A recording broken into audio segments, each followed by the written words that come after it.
Why is it that some people can just flow when they speak, like a leaf on the breeze in the autumn sunset, whilst others look like broken robots? How can some people remember what they have to say, their message, their vision, their lines, so well, where others just fall apart at the thought of having to remember all this detail? Personally, I believe that too many presentations, speeches and pitches are thrown out way too mechanically, remembered word for word or line for line, or even worse, off the teleprompter.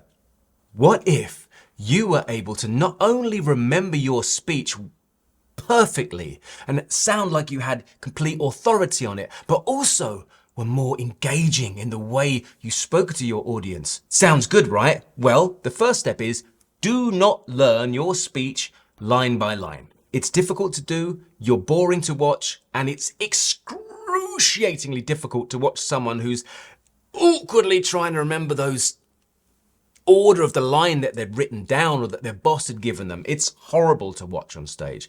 And if the person on stage's bum is tight, our bum is tight. And so what I'm going to do today in this video is give you what it's called the set list. Now, I was a musician for many years.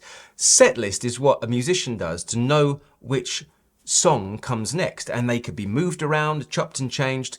You have like, we're going to open with this one, then we're going to go here, here, here, here. For example, like if a speech were a set list, you could say, introduce myself, talk about the product, what we're looking to achieve, what the research says, and outro. You know, you could write that, but that's a bit boring. And again, that's like bullet points for your points.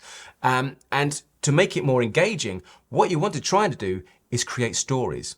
We're going to call these story blocks. But before we create the stories, take your speech, pitch or presentation, break it down into points or sections, okay? Then take your phone, I haven't got mine on me, press record, and without looking at your information, your sheets, your notes, or what you've written already, talk about the first point. Just talk at length as much as you can until you've exhausted every idea around that. Then stop, save it, then do another one for the next point. Go through your entire speech, pitch, or presentation and record all of these points that you need to hit, all the details you have to talk about. So go back, listen to each one, and in turn, think to yourself, how else could I describe this information? Are there any similes, metaphors, or anecdotes that I could put that fit there? Are there any experiences in my own life that could be useful in telling the story around this, or to help make it more vivid to your audience? Now what I want you to do is go through all those points and think of any of those ideas around each point. Now you're going to re-record each one without talking about the details, but tell a story.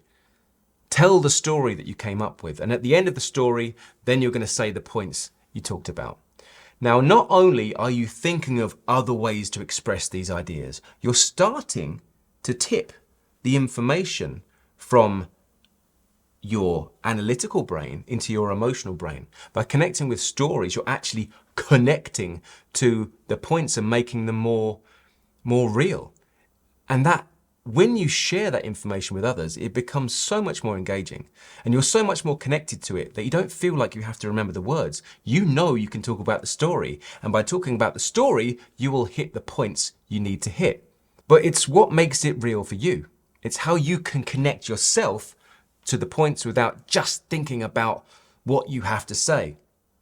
Real stories, things that people can connect with, experiences, are what you can remember more easily and what others will recognize you for. So it makes you more human. Being more human is more approachable, more natural, and it works on so many levels. We want to hear your stories. We don't want to hear the stats and figures that you have to share. If you can just turn that into something more interesting, we're already more engaged. Therefore, we're going to listen to the boring stuff when it comes up. And again, like I said, you make a set list of all the stories, the buzzwords you've given to the stories, and now you have a sheet of paper that no one else but you will understand. So no one's going to steal your ideas. They might steal your stories once they've heard them, but yeah, you keep that for yourself. You don't need bullet points. You don't have all these information and a teleprompter. You just remember those stories. You learn those stories. You practice telling them to yourself, into your phone. Listen back, improve them. Because listening and practice are one of the best things you can do for yourself. Being your own judge your own juror, your own boss. I'm not there to help you. You've got to help yourself, all right? Other people won't say anything because people feel like it's criticism and it's not their place to. So do it for yourself. It will help, I promise. So that's a great way to remember and know how to come back to telling stories. If you need some help with how to actually deliver those stories so your message, your vision gets shared more completely and more clearly with others, this video here is going to put you right on track. Thanks for watching. See you here.